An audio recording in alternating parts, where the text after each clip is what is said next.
मुझे बुराइयां देखने की आदत रही है और संदेह करने वाला इंसान हूँ। मैं जबरदस्त संदेह करता हूँ, पर मैं हर चीज में बुराई नहीं देखता। मेरी माँ लंबे समय से आपको फॉलो कर रही हैं। माँ, आप खुश हैं? मैं भी कई बार दक्षिण पंथियों से टकरा चुका हूँ, इसलिए मुझे ये नहीं पता था कि आप में और मुझ में ये चीज कॉमन होगी। दक्षिणपंथी मुझे कई तरह की बातें सुना रहे हैं, क्योंकि आपको पता है मास्टर सलीम ने आकर अली का नाम लिया। इससे उन्हें क्या समस्या है? आपने अब और न खाने का फैसला किया है, आप बस गोलियां खा रहे हैं, तो आप जानते हैं कि क्या होगा। मुझे मत देखिए। ये लोग मेरा मतलब युवा ऐसे ही सोचते हैं। ये लोग, मैं आपका बेटा हूँ। अगली बार जब आप मुझे मीट खाने के लिए बोलेंगी, मैं ये वीडियो चलाऊंगा। मैं मांस की बात करूंगा। मैंने अब तक नहीं की, मैं सब्जियों की बात कर रहा हूँ। आई लव यू कहने के बजाय आप कहते हैं मिट्टी बचाओ, ये कोई अलग बात नहीं है।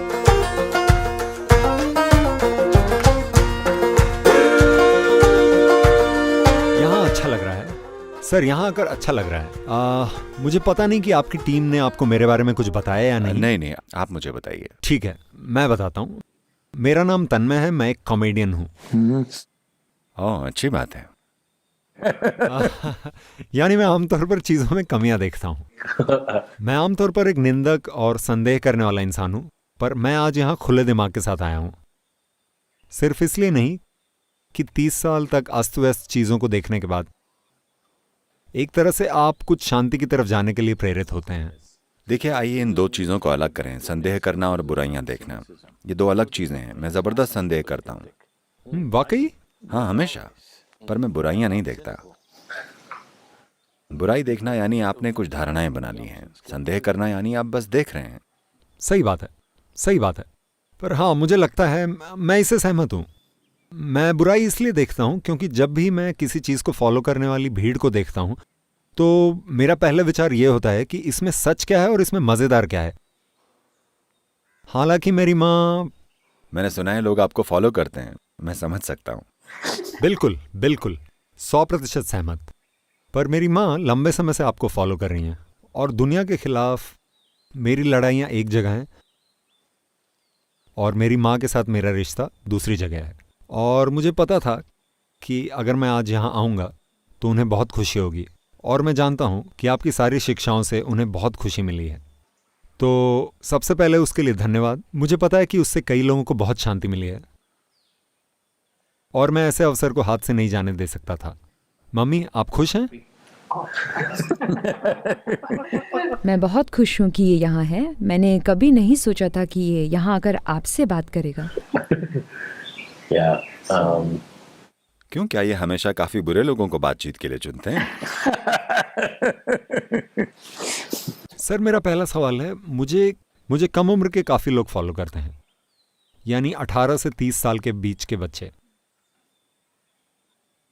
प्यार और रिश्ते उनके जीवन का एक बड़ा हिस्सा होते हैं, और आज की अस्त व्यस्त दुनिया और सोशल मीडिया को देखते हुए हमेशा एक साथी की तलाश करने की जरूरत होती है। एक साथी की तलाश होती है, या अगर सोशल मीडिया नहीं है तो कभी कभी आपकी माँ आपसे सवाल पूछती हैं, आप शादी क्यों नहीं कर रहे हैं, आप किसी के साथ क्यों नहीं हैं? हम अकेला रहना और अकेले जीना कैसे सीखें?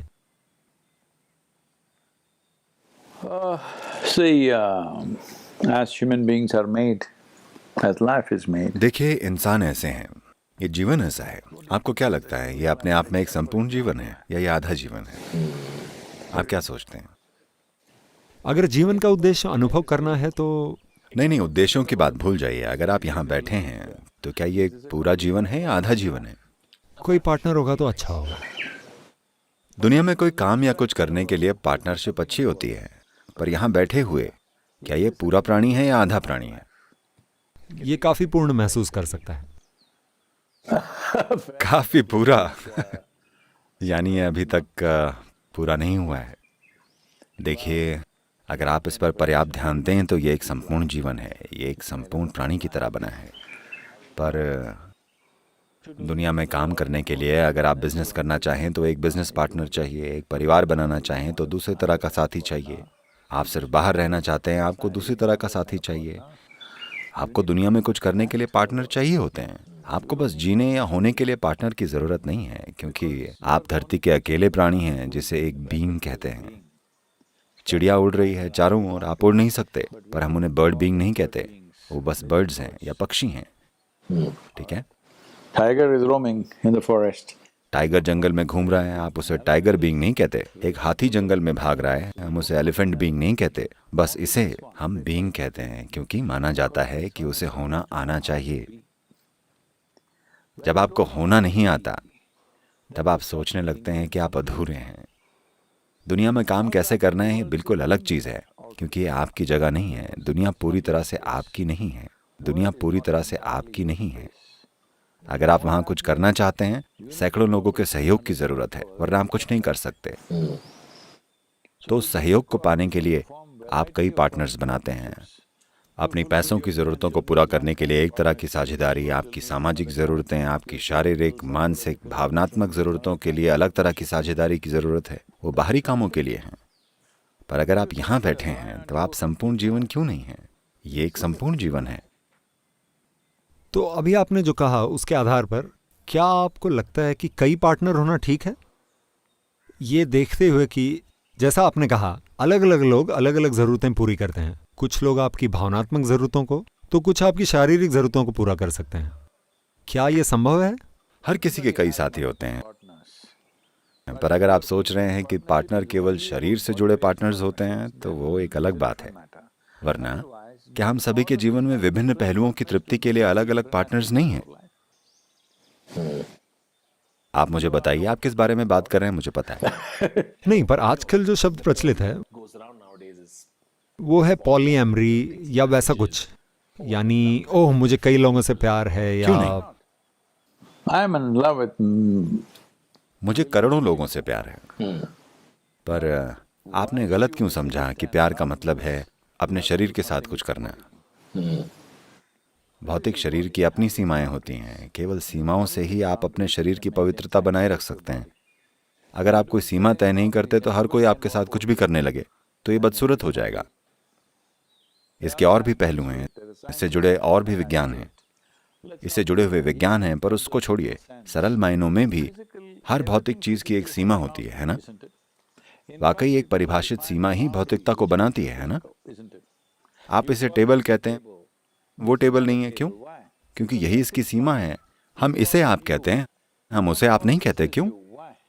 क्योंकि ये आपकी सीमा है। शारीरिकता हमेशा ऐसी ही होती है। तो आप जीवन के दूसरे पहलुओं और शारीरिक पहलू में फर्क नहीं समझ रहे हैं। क्या ये सच नहीं है कि अगर आपके घर में एक कुत्ता है, तो आप में कुत्ते के लिए कुछ भावनाएं हैं? पर क्या इसका मतलब है कि आपकी माँ नहीं है? ऐसा कोई नहीं है। I'm sorry? क्या प्यार से दोनों पक्षों को फायदा हो सकता है? देखिए, इन चीज़ों के बारे में बहुत सारी गलतफहमियां हैं। उन सभी को एक छोटी सी बातचीत में ठीक करना हो तो बात यह है, अगर आप में कभी किसी के लिए प्यार पैदा हो, तो उसका अनुभव कहाँ होता है? लोग कहते हैं प्रेम हवाओं में है, पर आपको उसका अनुभव हवा में हुआ या आपके अंदर? आप जवाब दीजिए।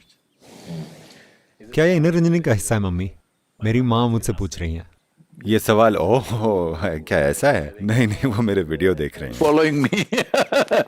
ठीक है, अगर उन्होंने ये सवाल पूछा है, पर अब मैं आपसे ये सवाल पूछ रहा हूँ। अगर आपने उनके सवाल का जवाब ना दिया हो, तो कम से कम अब इस सवाल का उत्तर दीजिए। आपको मेरे लिए जवाब नहीं देना है, अपने लिए ये जवाब दीजिए। एक इंसान के रूप में अगर आप कुछ अनुभव करते हैं, तो क्या वो आपके अंदर होता है या आपके बाहर? Within you, right? Yes. चाहे वो शांति हो, आनंद हो, प्रेम हो, कुछ भी हो, दर्द हो, दुख हो, कुछ भी हो, वो आपके अंदर ही हुआ। तो जब आप प्यार की बात करते हैं, तो आप किसी दूसरे की बात क्यों करते हैं? उसे रिश्ता कहते हैं। एक रिश्ता एक लेन देन है, जिसे कुछ कौशल के साथ मैनेज करना पड़ता है। प्यार करने के लिए आपको किसी चीज या इंसान की जरूरत नहीं है। आप में बस प्यार होना काफी है। प्यार करने का मतलब आपके भावनाओं की मिठास। और आप में मिठास क्यों नहीं है? आप इतने कड़वे क्यों हो गए हैं? क्योंकि जीवन के सीमित अनुभव के आधार पर आपने कुछ चीजें मान ली हैं, है ना?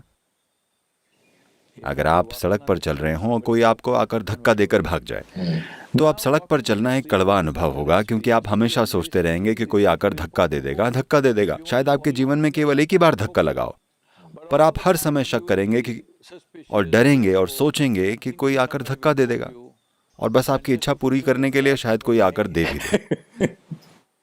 तो समस्या ये है, जीवन के अनुभव के इस्तेमाल से अपनी चेतना को ऊंचा उठाने के बजाय ज्यादातर लोग जीवन के अनुभव से खुद को जख्मी कर रहे हैं। वो समझदार नहीं बनते।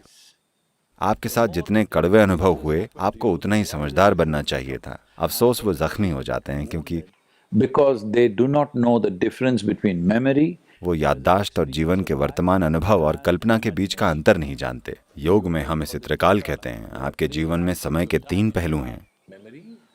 कल तो बस एक याद है ना? अभी आप वो अनुभव कर रहे हैं जो यहाँ है, पर अब यादें आपके वर्तमान पल में घुस सकती हैं और फिर आप इस पल का अनुभव नहीं कर पाएंगे। तो आप इन यादों का उपयोग करके आप किसी चीज को प्रोजेक्ट करते हैं जो कल्पना है। जब आप इन तीनों चीजों में फर्क नहीं कर पाते, तब यादें, अनुभव और कल्पना सब घुल मिल जाते हैं। तब सब कुछ गड़बड़ हो जाता है और उस गड़बड़ में लोग अर्थ निकालने की कोशिश कर रहे हैं। उन्हें कुछ नहीं मिलेगा। तो कोई इंसान इस पल में जीना कैसे सीख सकता है? क्या आप अभी मौजूद हैं? क्या आप यहाँ हैं? हाँ, मैं हूँ। पर अभी समस्या ये है कि आप किसी और चीज के बारे में सोच रहे हैं। तो अभी ऐसे लोग हैं जो हमेशा, आज पूरी दुनिया, ये बात अमेरिका से आई है, पर अब ये हर जगह है, इसी पल में जिएं, इसी पल में जिएं। मैं आपसे पूछ रहा हूं, मुझे कहीं और जीकर दिखाइए। नहीं, पर अगर मैं भविष्य में हूँ। नहीं, आप मुझे कहीं और रहकर दिखा सकते हैं। मैं नहीं कर सकता। आप अतीत के बारे में सोच सकते हैं, आप भविष्य के बारे में सोच सकते हैं। तो वे मूल रूप से आपको ये बता रहे हैं कि अतीत के बारे में और भविष्य के बारे में मत सोचो, इस पल में रहें। यानी ये एक शिक्षा है, पर हमें समझने की जरूरत है to arrive at this level of cerebral capability कि दिमागी क्षमता के इस स्तर तक पहुंचने के लिए, इतनी क्षमता पाने के लिए हमारे जीवन को विकसित होने में लाखों साल लगे। हम इस धरती पर एकमात्र प्राणी हैं जिसके पास इतनी दिमागी क्षमता है, और इसी क्षमता से, दुर्भाग्य से, अधिकांश लोग पीड़ित हैं। लाखों साल के काम को लोग भुगत रहे हैं। ये वो सबसे बड़ी चीज है जो हमारे साथ हुई है।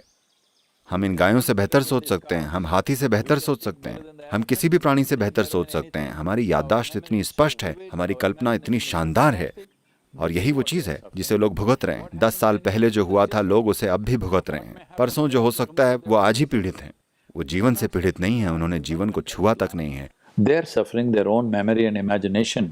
वो अपनी स्मृति और कल्पना को भुगत रहे हैं। यानी कि आप नहीं जानते कि आपकी क्षमताओं को कैसे संभालना है, क्योंकि आपकी शिक्षा में आपको सिखाया जा रहा है कि हर चीज पर हावी कैसे हुआ जाए और अपना फायदा कैसे निकाला जाए। आपको इस बारे में कुछ नहीं बताया गया कि इसे कैसे मैनेज किया जाए। अगर आपको अपने विचारों और भावनाओं को मैनेज करना नहीं आता, तो आप कभी भी अच्छे से कैसे जिएंगे? मैं सभी से पूछ रहा हूं, कैसे? संयोग से अगर किसी ने आज अच्छा बर्ताव किया तो आप थोड़ा अच्छा महसूस करेंगे, पर यह चीज आपके लिए जीवन भर काम नहीं कर सकती कि कोई हमेशा आपके साथ अच्छा बर्ताव करेगा।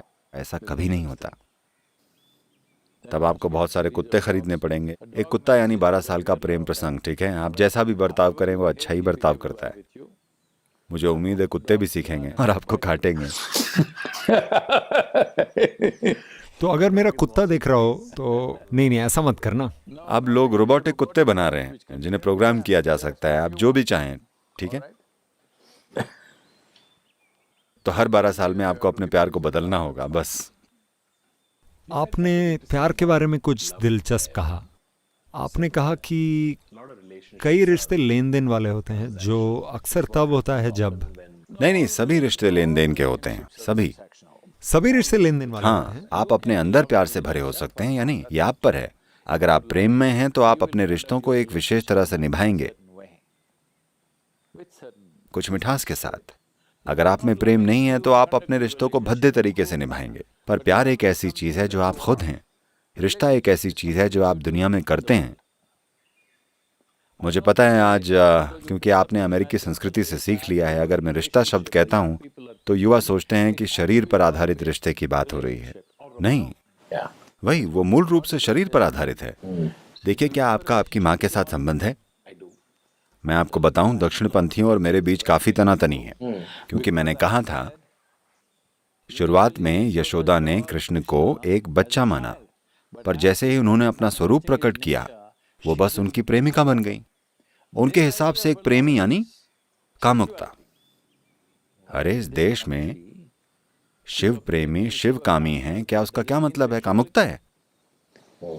ये एक ऐसा देश है जहां लोग जिस भी तरह से चाहें परमात्मा से संबंध बना सकते हैं, कोई समस्या नहीं थी। पर अब ये लोग ऐसे हो गए हैं, वो हर समय मुझे सोशल मीडिया पर सुनाते रहते हैं। I'm on the social media. ओ, वो कहता है कृष्ण ने अपनी माँ के साथ सेक्स किया था। ये क्या बकवास है? क्योंकि आप इतने शरीर आधारित हो गए हैं, आपकी पहचान इतनी शरीर आधारित हो गई है कि आप उससे आगे नहीं सोच सकते। तो इसका मूल रूप से मतलब ये है कि आपकी बुद्धि पर आपके हार्मोन्स हावी हैं। आपकी बस यही समस्या है। सर मैं इसे समझ सकता हूँ क्योंकि मैं भी कई बार दक्षिणपंथियों से परेशान हो चुका हूँ, इसलिए मुझे नहीं पता था कि ये एक चीज़ हमारे बीच कॉमन होगी।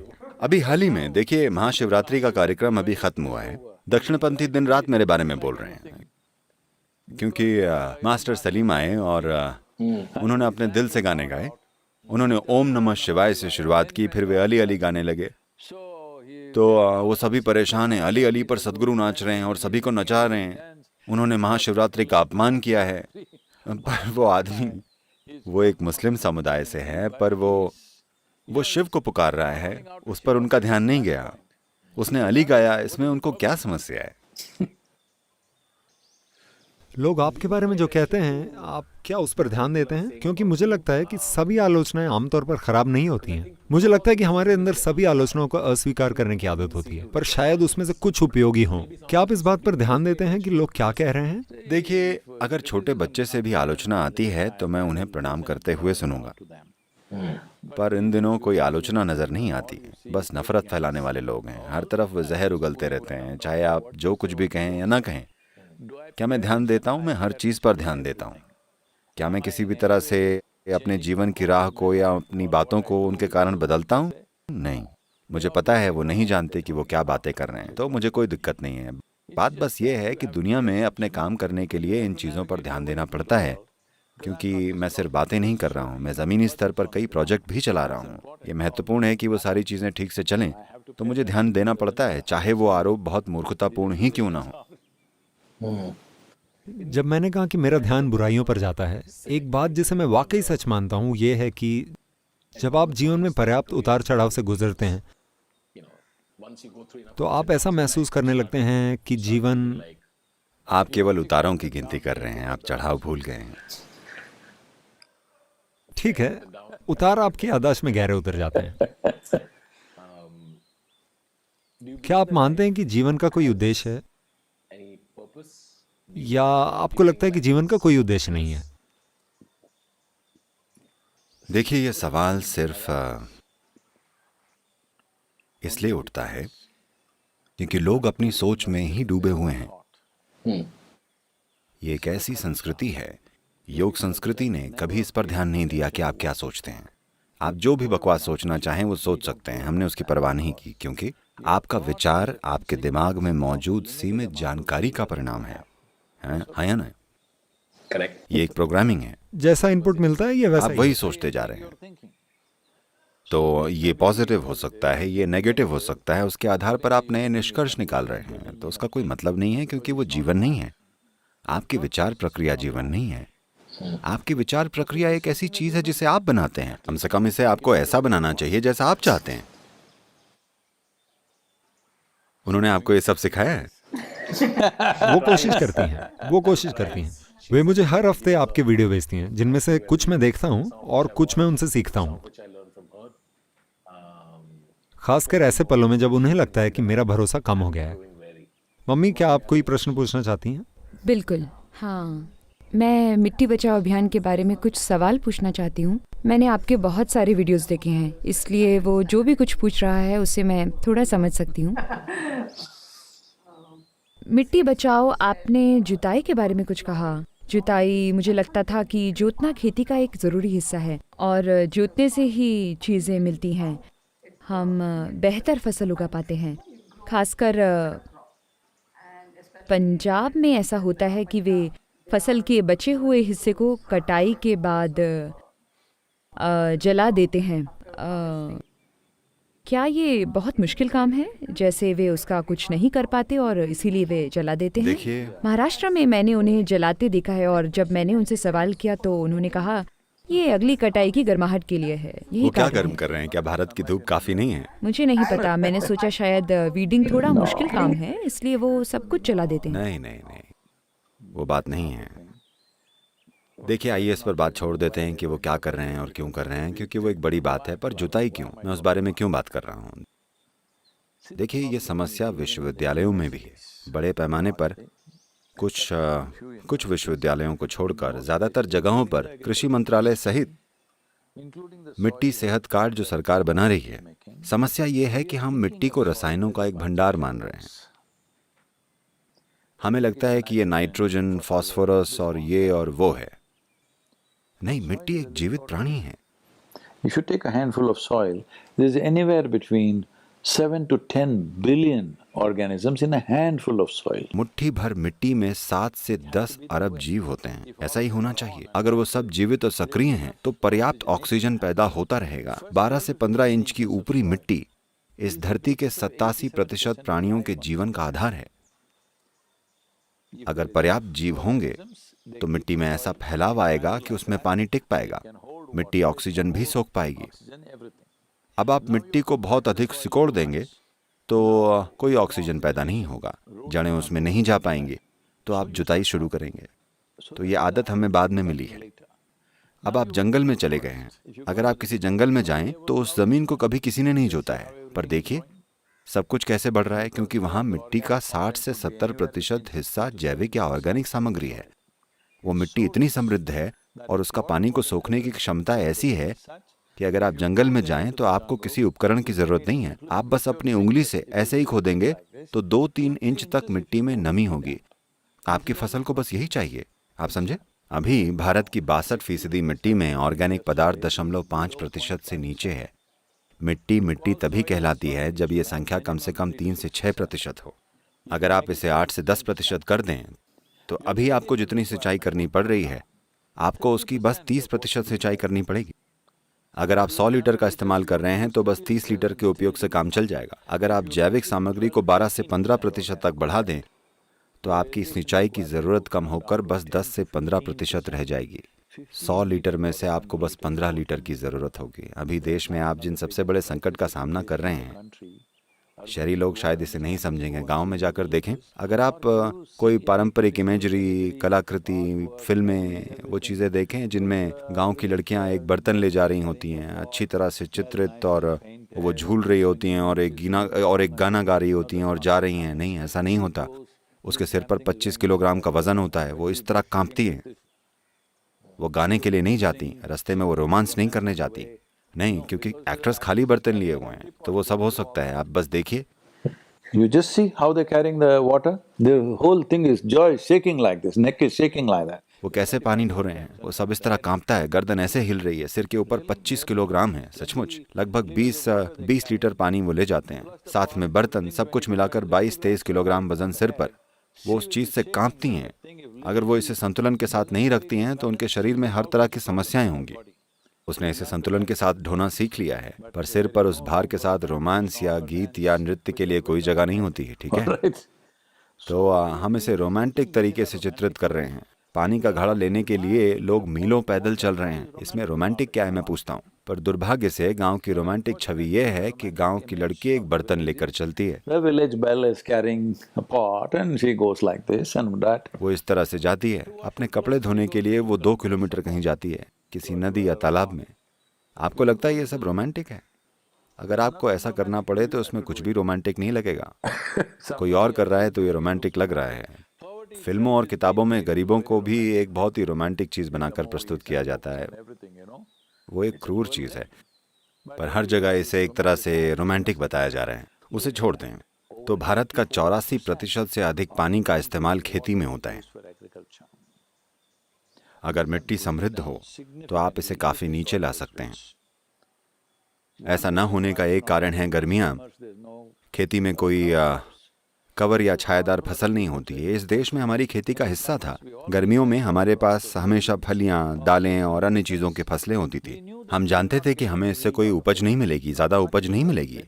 पर जब मॉनसून में बारिश होने लगती थी, हम पूरे खेत को जोतकर नई फसल उगा लेते थे। इससे हर साल आसानी से 1-2 इंच खाद बन जाती थी। आज पिछले 40 सालों में ऐसा कुछ भी नहीं बचा है। हम सोचते हैं कि सॉल्ट फेंक कर हम इसे ठीक कर देंगे। देखिए माँ, आप सेहतमंद भोजन खा रही हैं, आप सेहतमंद हैं। मान लीजिए आज हमने आपका ब्लड टेस्ट किया और पता चला कि आप में आयरन या B6, B12 या किसी चीज़ की थोड़ी कमी है। हम क्या करेंगे?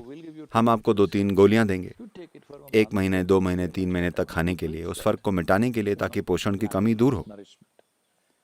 अब हम यही चीज़ खेती के साथ कर रहे हैं।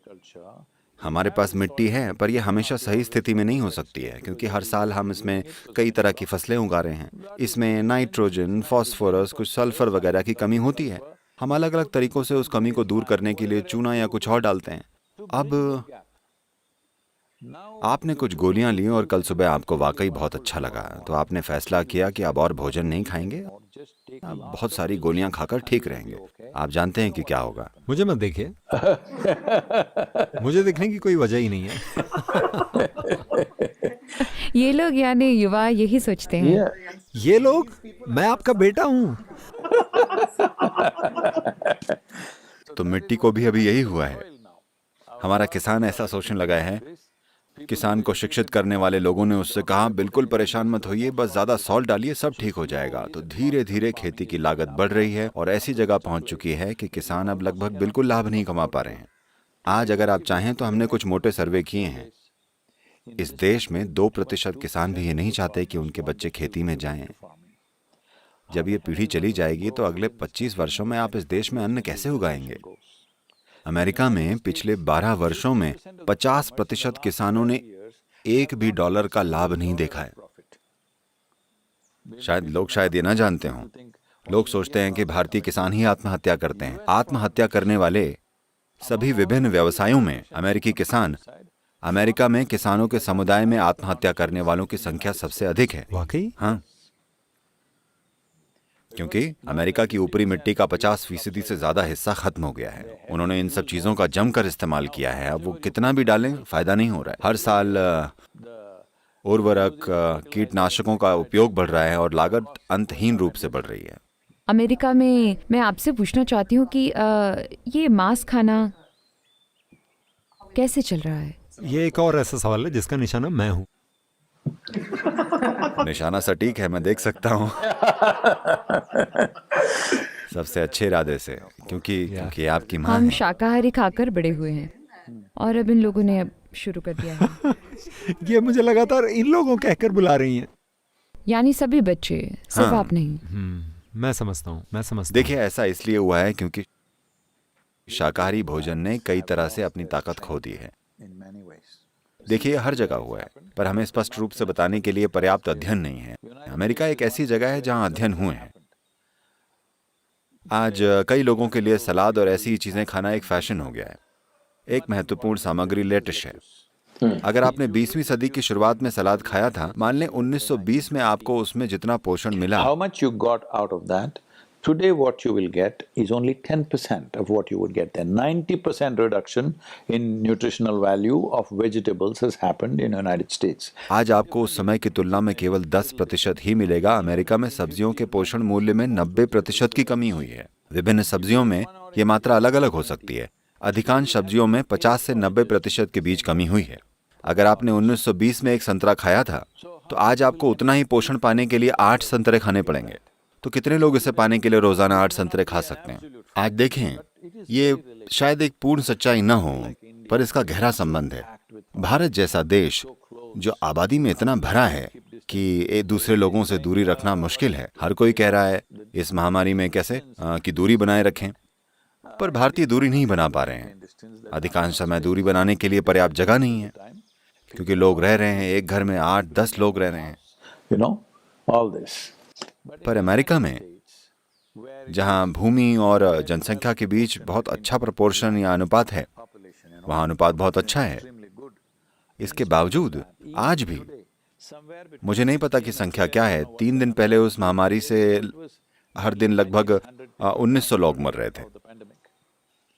हम लगभग इससे बाहर आ चुके हैं। ऐसा क्यों है? एक महत्वपूर्ण कारण यह है, ये शायद एकमात्र कारण ना हो, पर एक महत्वपूर्ण कारण यह है कि भोजन में पोषण इतना कम हो गया है।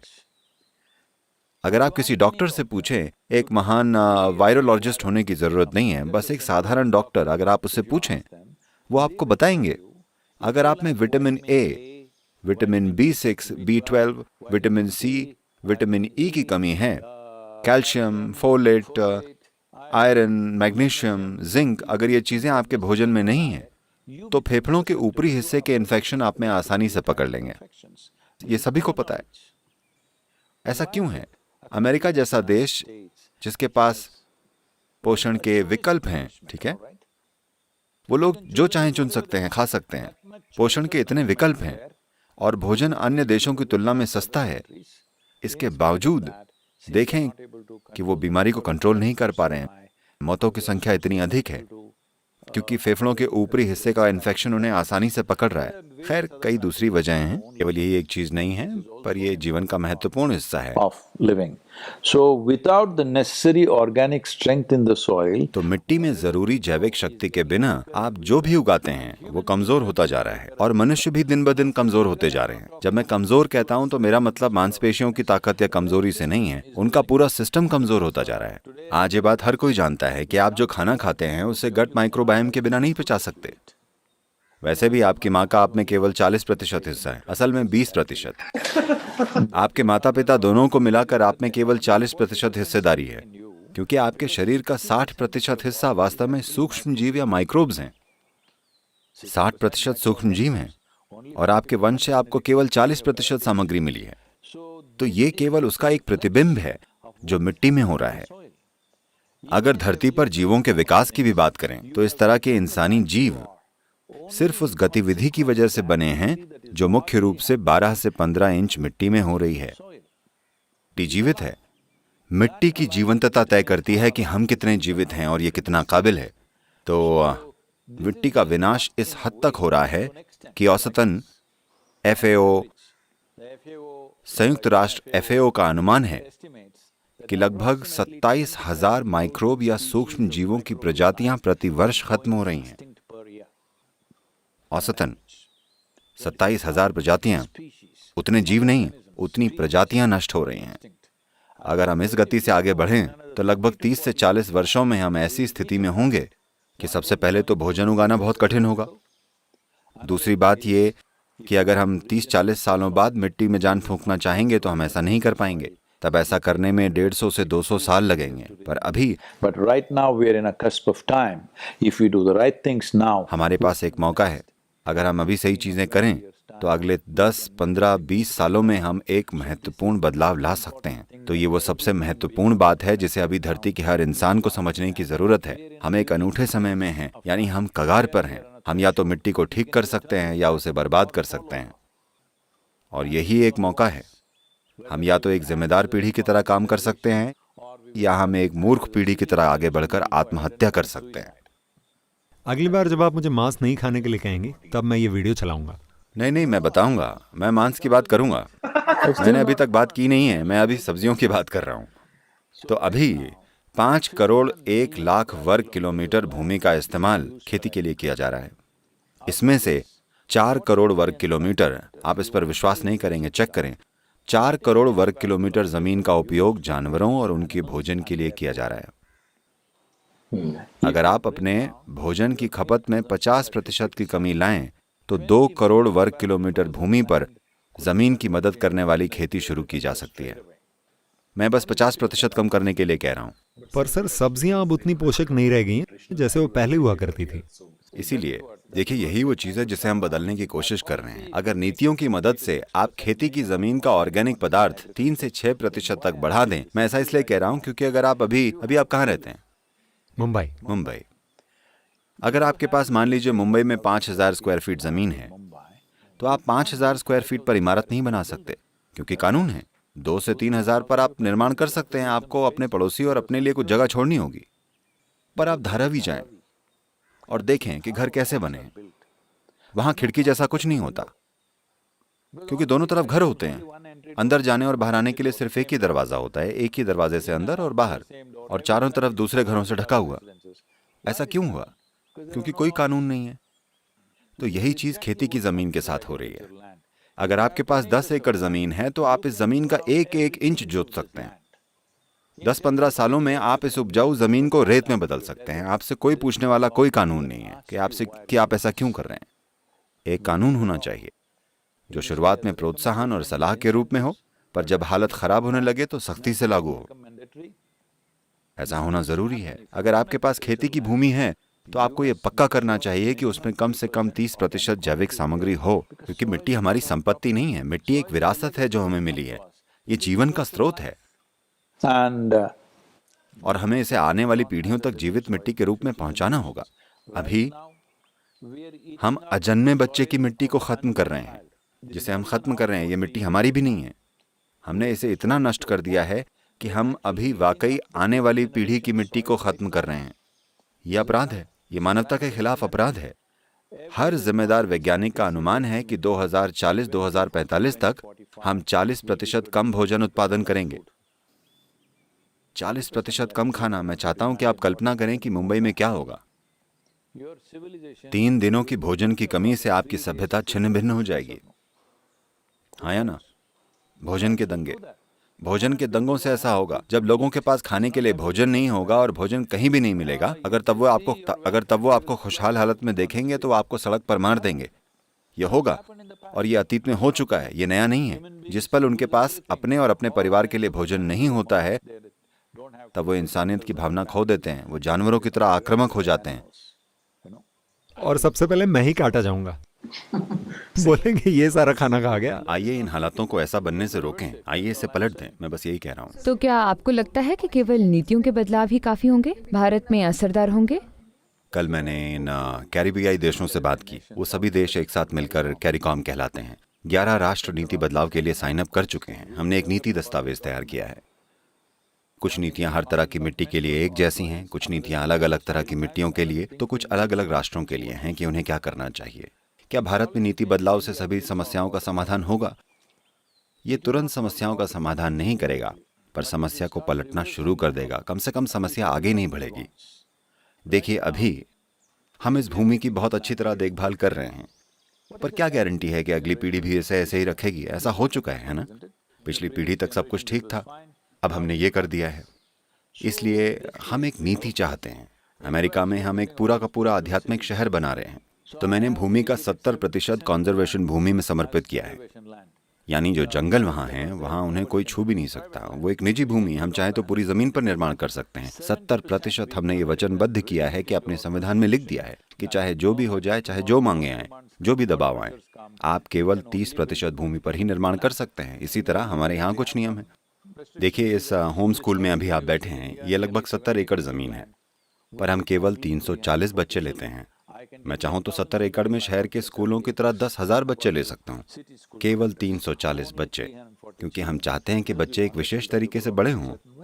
कल अगर मैं चला जाऊं तो ये लोग जो मेरे आसपास हैं वो नहीं होंगे।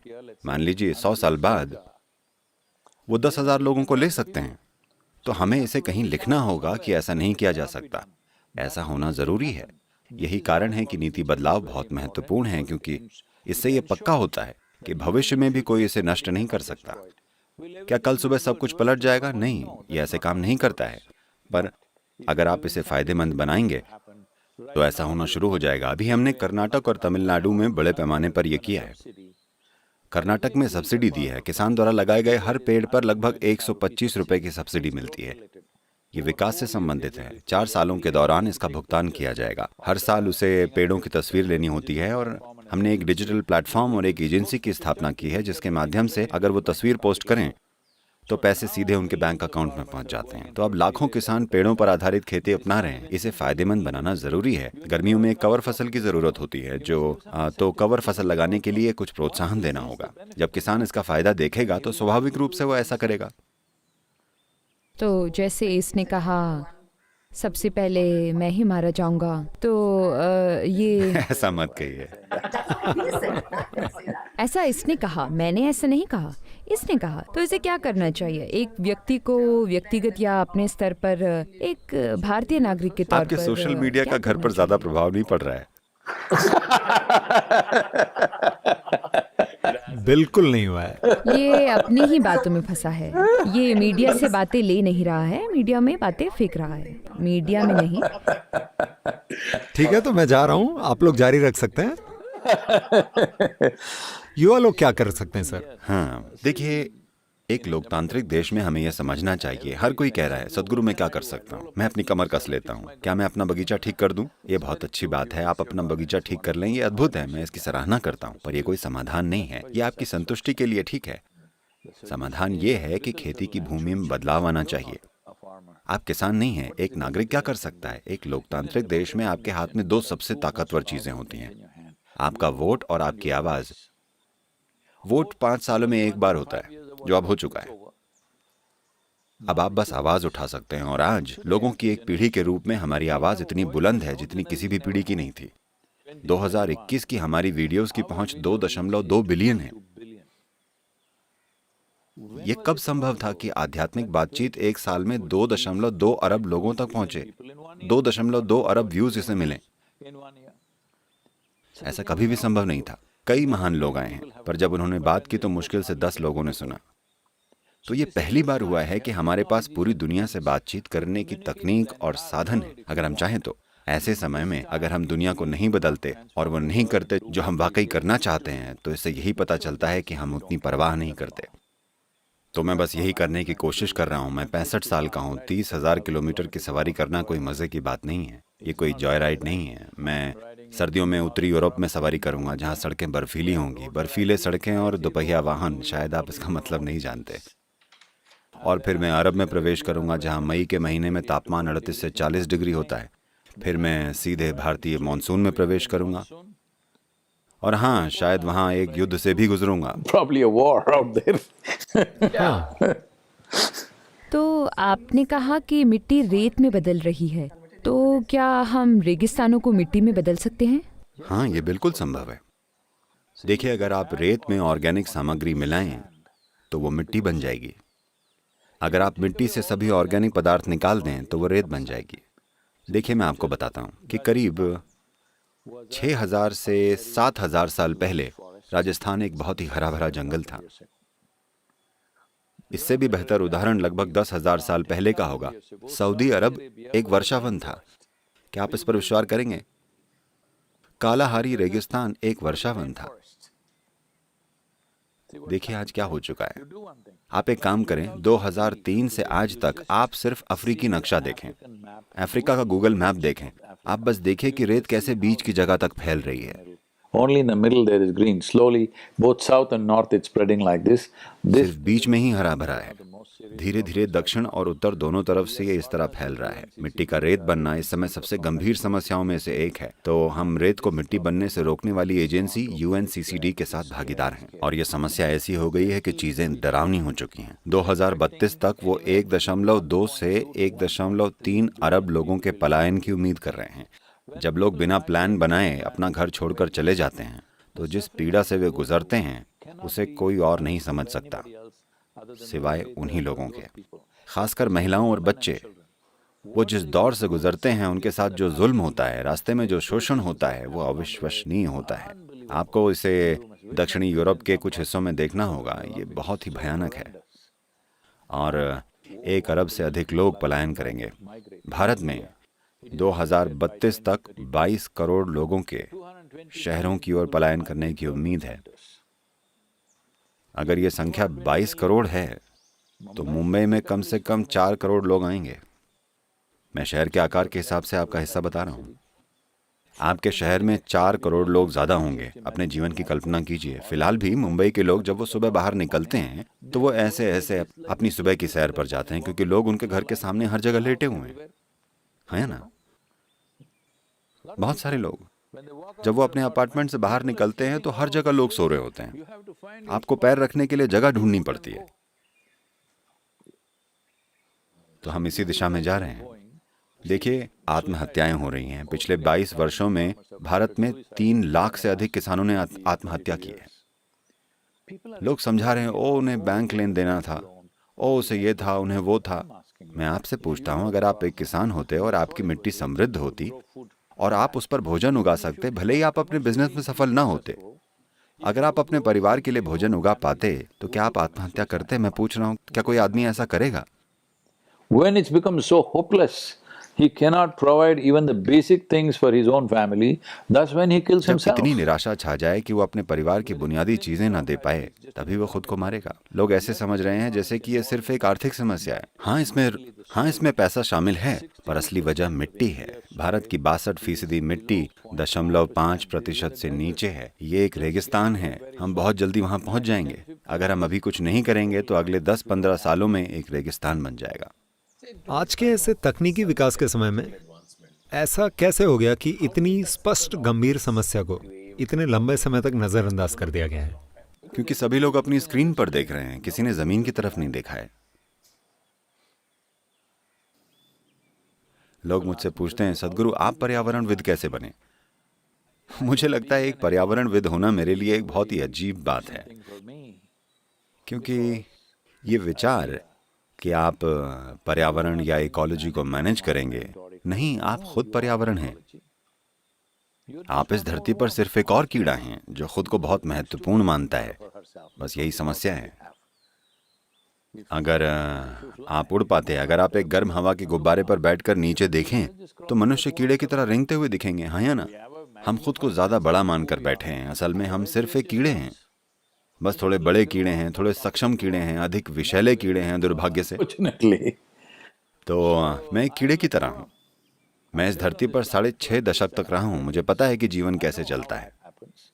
सब कहते हैं, ओ हम भी रह रहे हैं। नहीं, आप धरती पर नहीं रह रहे। ज्यादातर लोग अपने सिर में रहते हैं। मेरे दिमाग में कुछ भी नहीं है, तो मैं धरती पर रहता हूं।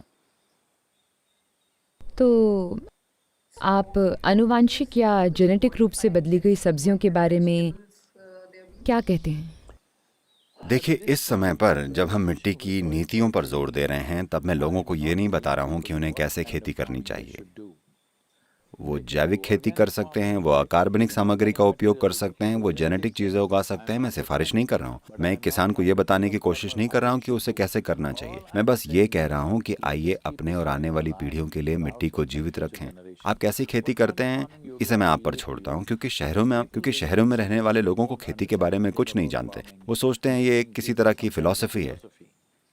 खेती कोई फिलॉसफी या धर्म नहीं है, ये एक प्रैक्टिकल गतिविधि है जिसे काम करना होता है। अगर आपने खेत में काम किया है तो आपको पता है कि यह दिल तोड़ने वाला काम है, यह आसान नहीं है, खासकर अगर मिट्टी खराब हो तो उन्हें यह बताने का कोई मतलब नहीं है कि आप अकार्बनिक खेती करें या कुछ और करें। अगर मिट्टी समृद्ध है तो रसायनों और दूसरी चीजों का उपयोग स्वाभाविक रूप से कम हो जाएगा। जैसे जैसे मिट्टी खराब होती जाती है, रसायन ज्यादा मिलाए जाते हैं, और समृद्ध होने पर कम। जैसे आप 1-2 गोलियां खाते हैं, वैसे ही मिट्टी में कुछ फेंका जाता है क्योंकि उसमें कुछ कमी है।